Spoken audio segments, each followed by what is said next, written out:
Alright, I'm sorry to keep talking about New South Wales state politics, but it is currently so interesting that it even beats our state license plate slogan. The first state.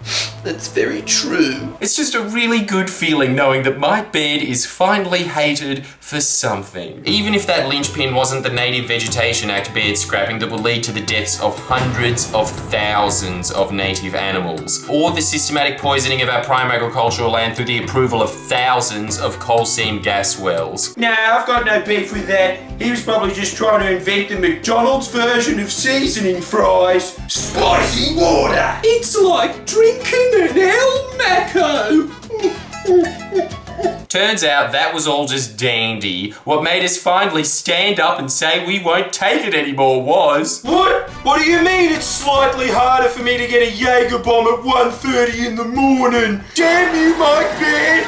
Damn you to hell! Which was pretty much King's Cross before the lockout laws. The fact that this man has approved the utter rape of our ecosystems and even poisoned our food and water and no one gives a shit, admittedly makes me glad he's punishing us with this curfew like the strict Christian father he is. But, in our defense, at least we're honest about our priorities, which is more than you can say for this domesticated gorilla. I don't want to sound overly dramatic, but these lockout laws Are this state's version of 9/11. When I couldn't get into Hugo's at 1:30 in the morning, I realized, holy shit, this is no accident my buzz is going down.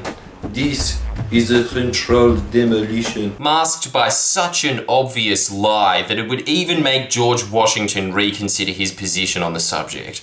I cannot tell most lies, however this particular lie is so transparent it's virtually telling the truth, so I suppose I could tell this lie, yes. Let's start with the statistics about Sydney's nightlife that matters. I just realised my impression of Mike Baird is pretty much that Aussie home loans guy that used to say, That Aussie will save you. alcohol-related assaults have decreased by 42.2%. Not only is that statistic completely fabricated, the number of people out has dropped by almost 60%. Just to break even by your own rosy figures, assaults had to go down 57%, and they didn't, meaning that you have statistically increased the chance of being assaulted at night by 15%. If you're going to boast about misleading data to a level that is that absurd, at least make it about something that's actually impressive. You may hate me for the lockout laws, but under my administration, not a single Sasquatch has jumped in front of a car and flashed an unsuspecting family. I'm a squeegee guy who needs money for a penis pump. These laws have been about fixing a serious problem.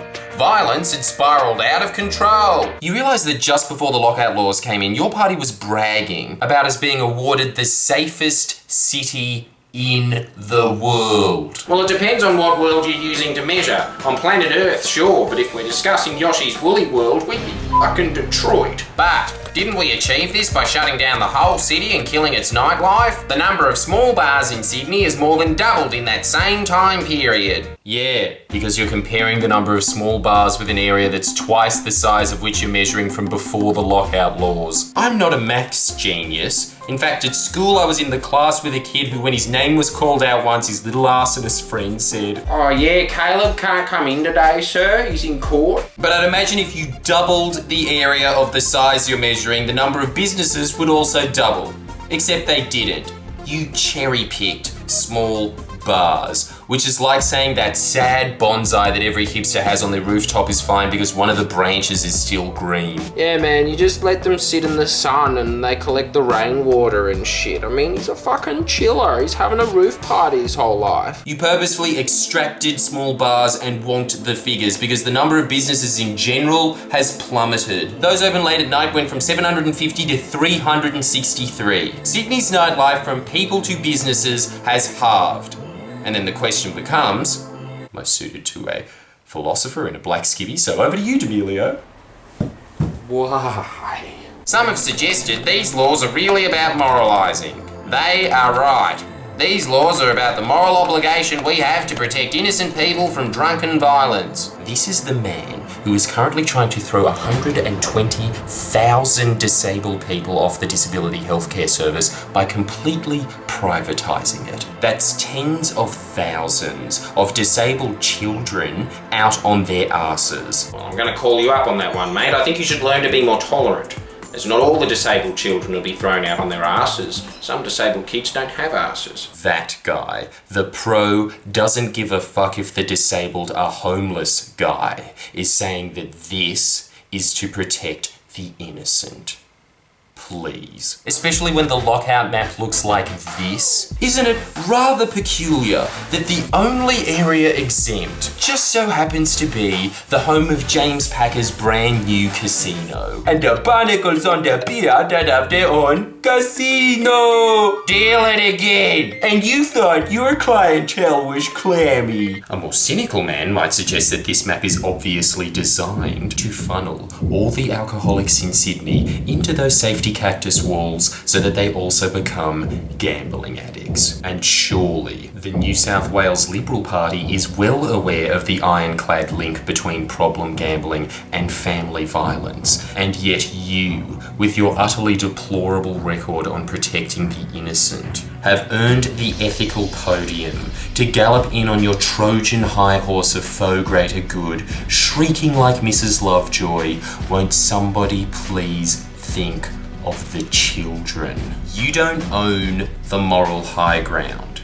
And if you protest that you do, with your well-trodden PR answer that does nothing but pettifog the issue with unrelated tragedy, can you please first explain why Star City, the only other casino in town, also conveniently fell just short of the lockout zone when Star City is the most violent venue in Sydney? Explain how you get to guilt us with the death of 2 teenagers for dare questioning your curfew when you're using those deaths as a political tool, a pretext to shut down this country's biggest city. Also, one billionaire can make more billions at the expense and misery of tens of thousands of problem gamblers and their families. And if you think that's slander, then explain the map. Okay, love a good challenge. It's not that I'm a bad guy, it's that I'm a privileged bubble boy from the northern beaches who thinks James Packer's a great guy because he let me meet Mariah Carey. I'm expanding my casino. From now on, the CBD's mine, bed. Okay, it's just occurred to me that this lockout isn't extreme enough. We're gonna have to shut down the southern hemisphere. Mike Baird, obliviously evil. La la la la la.